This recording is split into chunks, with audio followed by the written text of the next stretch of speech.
Hey traders, welcome back to the weekly Forex Forecast. Last week we had US CPI data coming out and we had a sell-off post CPI. We also had retail sales that came out at the same time, which was pretty soft.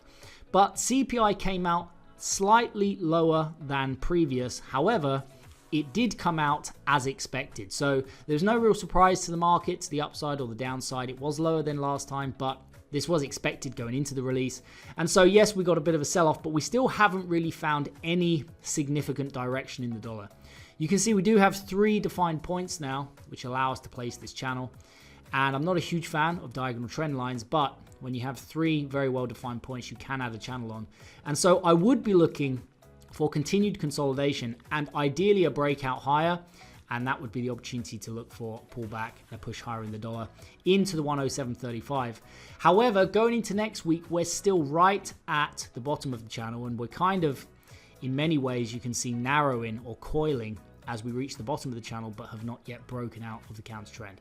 So all in all, I am still looking for the DXY to head up to the 107.35, but it may take a little longer and it looks like we need some continued sideways movement, at least for the time being in the US dollar.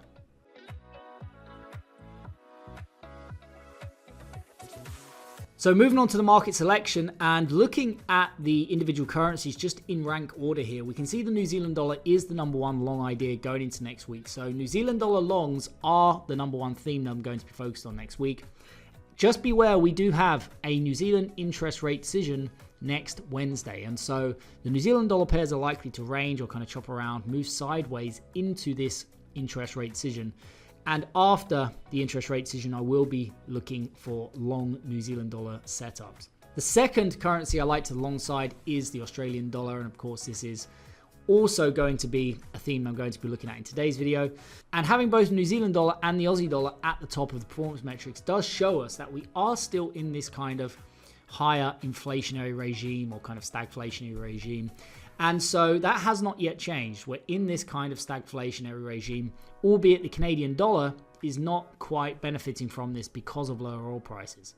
Now, going into next week, the New Zealand dollar and the Aussie dollar are the only 2 green individual currencies here. So these are my 2 favorite long ideas. However, we're also going to be looking at a third, and that's going to be the euro to the upside as well, as it's kind of neutral. It's not in the bearish side of the performance metrics, it's not in the bullish side, it is neutral.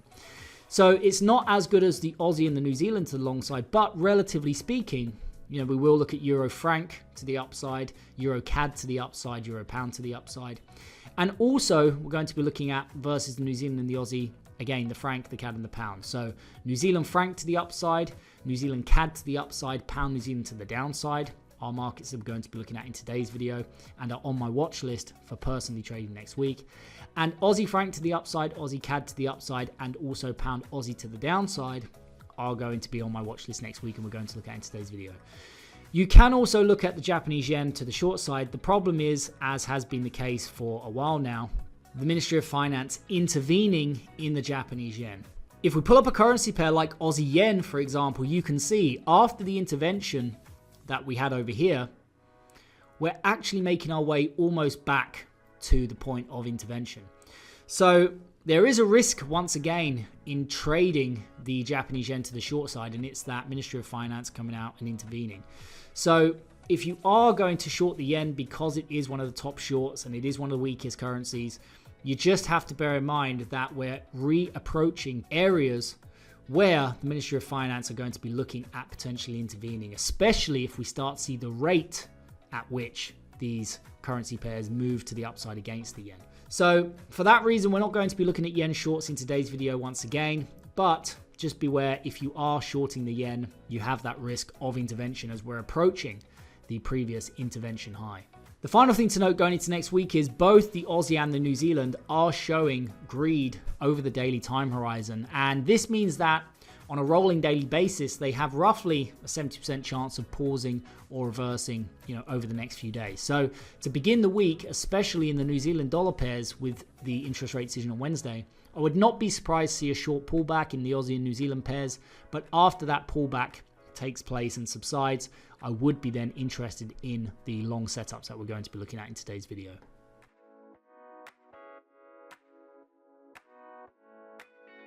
Okay, so kicking off the watch list, as always, is crude oil.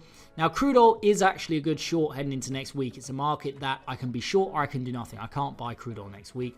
So I'll be looking for one of two things. Either I'm going to be looking for crude oil to pull back and start to break out to the downside, and looking for that breakout setup, pull back, and you get that kind of bear flag. And usually, again, you only get one of those within a week, which pushes into its upper or lower bound. Sometimes you get two, but usually on the 4 hours, you just get one.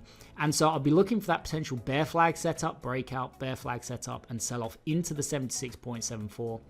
Or if we continue to hold and we don't get that bear flag and we pull back and breach the upper bound at the 83.21, once we start to trade above this, I'll be looking for reversal patterns and for a 1 or 2 day reversal to the downside in crude oil. Why? Because these ranges, which are highlighted by the hedge dash algorithm, are to show you with roughly a 68 to 70% chance that the given asset is unlikely to close the week outside of this range. That is what's being priced by markets, and that is what the hedge dash algorithm automatically prints onto the charts here with these dash levels. So if we start to trade above the 83.21, then essentially the market is pricing only a 30% chance of continuing much higher with any significant continuation. Well, if that's the case, I like those odds. We start to breach the upper bound next week in an already kind of weak market, which is trending to the downside. That's what sets up the potential reversal, that kind of fading of the upper bound back inside the range by the end of the week. So the first Forex pair we're going to look at is New Zealand franc. Now, I like franc shorts the best because they are the top outside of the Japanese yen. They are the top underperformer in the hedge dash algorithm, as we just looked at. And so any pullback in this market next week, which I do anticipate because of two things. One, we have the interest rate decision on Wednesday, and markets tend to correct and chop around into interest rate decisions. But two, I showed you both the Aussie and the New Zealand dollar pairs are starting to show greed coming in over the daily time horizon. So on a rolling daily basis, there's roughly a 70% chance of them pausing or correcting as well.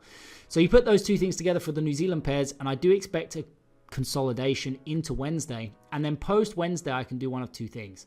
If we get a bullish outcome for New Zealand franc, I'll be looking for that breakout intra-week, pull back, and you usually get that kind of bull flag set up post interest rate decision. So you get the interest rate decision causes the momentum, and then profit taking causes the flag, and then the follow through into the upper bound at the 0.5635.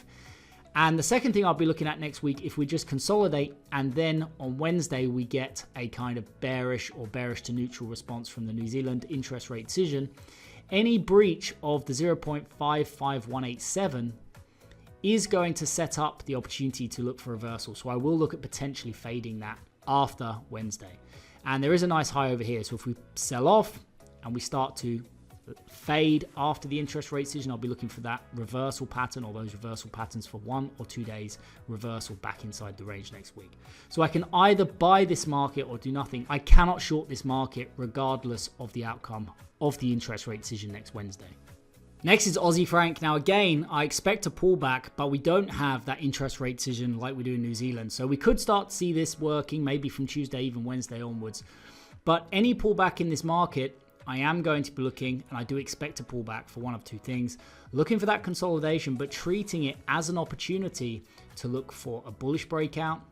You get profit taking, and that first momentum is kind of pointing you in the direction of travel. And then after the profit taking, that follow through bull flag setup into the 0.6147. And of course, if we breach this, if you look for those intra-week trades and you breach the upper bound, that is a good opportunity to book profits. Why? Because once you trade above that, you only have, based on market pricing probabilities, a 30% chance of continuing higher. So it's a good area above the 0.6147 to start to look to book any intra-week trades. And if instead of breaking out, we pull all the way back and we breach the 0.60240, and there's a nice high over here, you can see we pulled back, we broke through it. If we come back and retest broken resistance, in this case turning support, this is going to be a great place to look for those reversal patterns and a 1 or 2 day reversal to the upside in Aussie franc next week.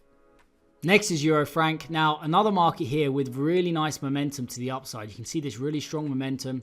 We're breaking prior highs, and what I'll be looking for is I'll be looking to take advantage of any pullback next week. And if we start to break out intra-week, we get 1, and then you can look for the profit taking to come in after that initial drive higher, and that sets up your potential follow through into the 0.99502 for that kind of intra-week trade. Or if we pull all the way back and we fail to break out, we just keep trending down, and we breach the 0.9813, this is going to be an area below this level where I'm going to start to look for potential reversal patterns for 1 or 2 day reversal to the upside in Euro Franc next week. Next is New Zealand CAD. Now again, we have that interest rate decision on Wednesday, so I expect this market to kind of consolidate, probably pull back leading into Wednesday. And any pullback, I'm going to be looking for one of two things. I can only buy this market still, cannot sell this market.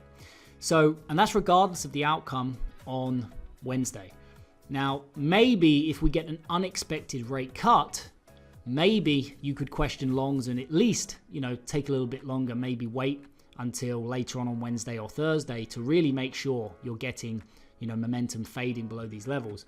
But barring an unexpected rate cut, and the RBNZ are expected to hold rates, barring any expected rate cut, I'm going to be looking for long setups in this market. And even if we get a rate cut unexpectedly, I still wouldn't looking to be short it. I might just sidestep the longs. I wouldn't short it. So any pullback leading into Wednesday is going to set up one of two opportunities. Going to be looking for a breakout on the interest rate decision. That initial momentum is kind of your directional move. It's pointing you in the direction of the next move. Then you get the profit taken, and that follow through, that bull flag setup post the interest rate decision into the 0.8419. And if we don't get that kind of intra-week trade into the upper bound, that kind of bull flag, I'm going to be looking for a pullback, a breach of the 0.8280. And it may be the case that, for whatever reason, we get a slightly dovish press conference and we see the New Zealand sell-off below the 0.8280, and maybe we retest these highs down here. But once we start trading below this level, I'm going to be looking for potential reversal patterns for a 1 or 2 day move to the upside. If you come down and you start to breach the low, it's unlikely you're going to head all the way back up to the upper bound next week. Usually you either consolidate and move into the upper bound, or you breach the low in this case and you kind of move back towards the middle of the range. So those are the two setups I'll be looking for post the RBNZ interest rate decision on Wednesday. But I cannot short this market next week. Next is Aussie CAD. Now, Aussie CAD has been a nice performing market to the upside. We kind of consolidated. We've had a new high, and now we're kind of pulling back again. And this is why we do the portfolio selection or market selection process, to find these markets straight away which are trending nicely and give us the best chances, if we do look for longs in this asset, of making money next week. So any pullback in this market is simply viewed as an opportunity for one of two things. Either a bull flag breakout next week with a rally into the 0.9185, and of course once you start to trade above that area, you can start to look for profit taking above that level. And if we pull all the way back and we start to consolidate below the 0.9039, this is going to be the area next week I'm going to start to be looking for potential reversal patterns and a 1 or 2 day reversal to the upside in Aussie CAD. But I can either buy this or do nothing next week. I cannot sell this market next week. Next is EurCad. Now, any pullback in this market, and quantitatively not as good as New Zealand CAD or Aussie CAD, but still a market that I want to be looking for further upside and buying opportunities. And any pullback in this market next week, I'll be looking for one of two things. As always, I'll be looking for that intra-week breakout setup, because when you're trading, really you can either trade the breakouts or you can fade moves. But if you get the breakout, and you could think of that as continuation or reversal. So you break out, and then I'm looking for that continuation setup into the 1.48869. Many of you will know this as a bull flag. Or we start to trade down below the 1.4703. And I like the fact we have this low here. The fact we have this low here is nice, because now we've got some confluence where we start to breach the 1.4703. This increases the probability of a reversal once we start to trade below these levels. And then we trade into support. You've got that double reason to start to look for potential reversal patterns in this market for a 1 or 2 day reversal to the upside. Next is Pound New Zealand. Again, looking to trade this from Wednesday onwards after the interest rate decision out in New Zealand. And I'm looking for exactly the same setups as we looked at in New Zealand CAD and New Zealand franc to the upside, but in this case to the downside. So I can either short this market or do nothing next week. I can't buy it.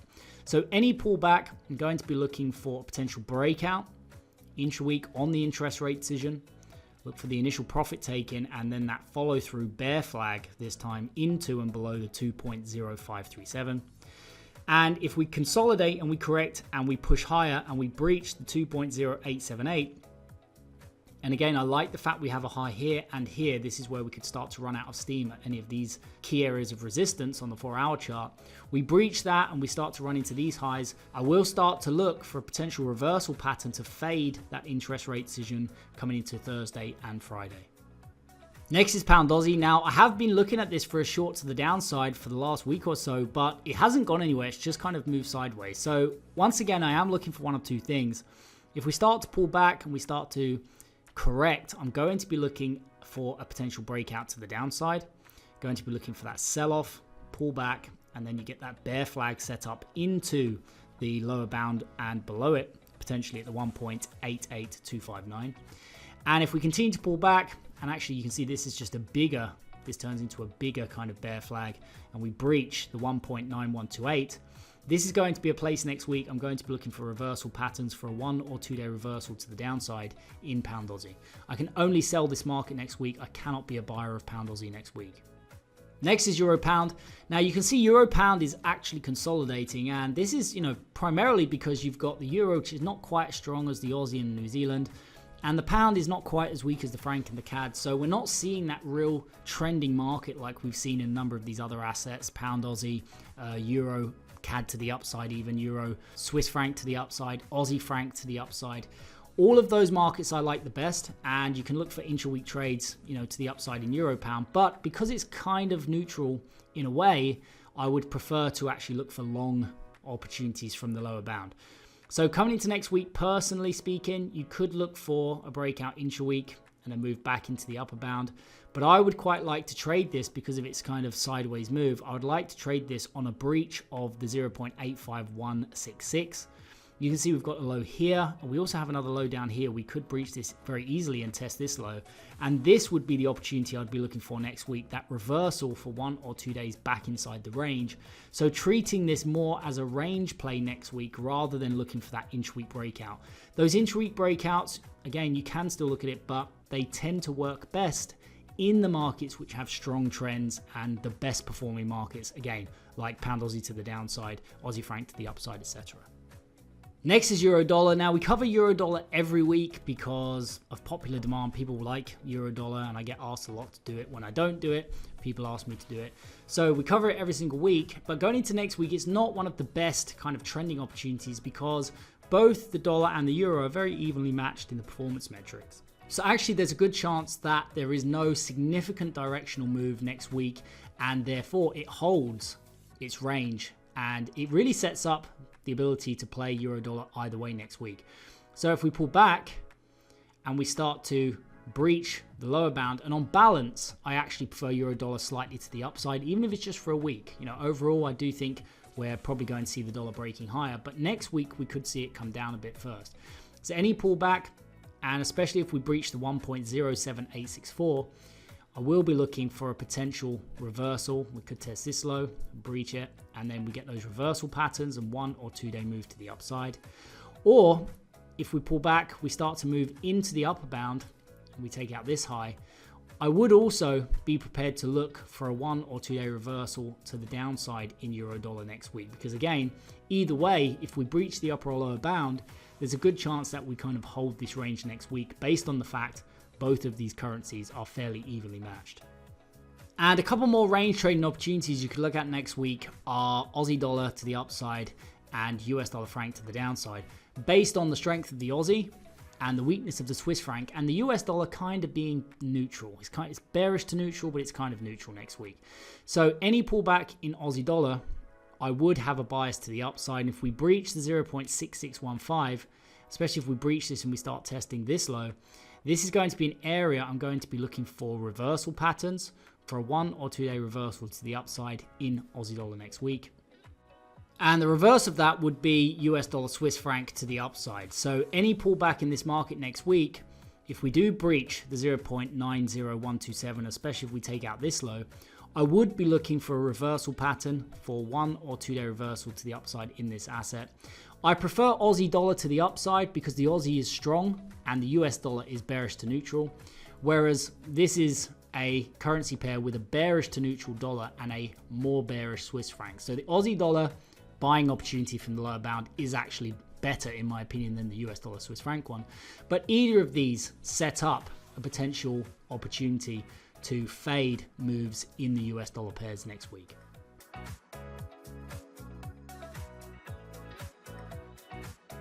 Wrapping up the video with gold and silver, and because of my bearish to neutral bias in the dollar, I do actually favor only long positions next week in both gold and silver.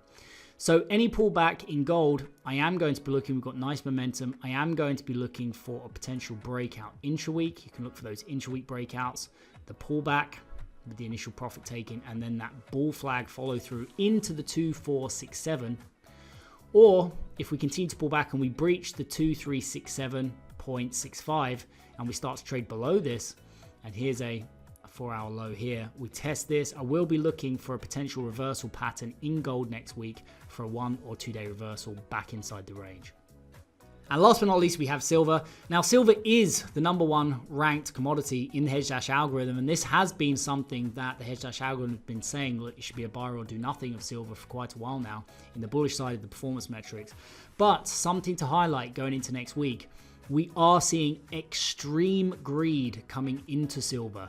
And these are used, yes, we want to be bullish and we want to be long silver, but the fear and greed sentiment indicators are there to show us when we may be at cyclical highs and lows. So we're seeing in the performance metrics on a quarterly basis, this is looking at a directional bias on a quarterly basis, and it's rolling, so it's updated every day.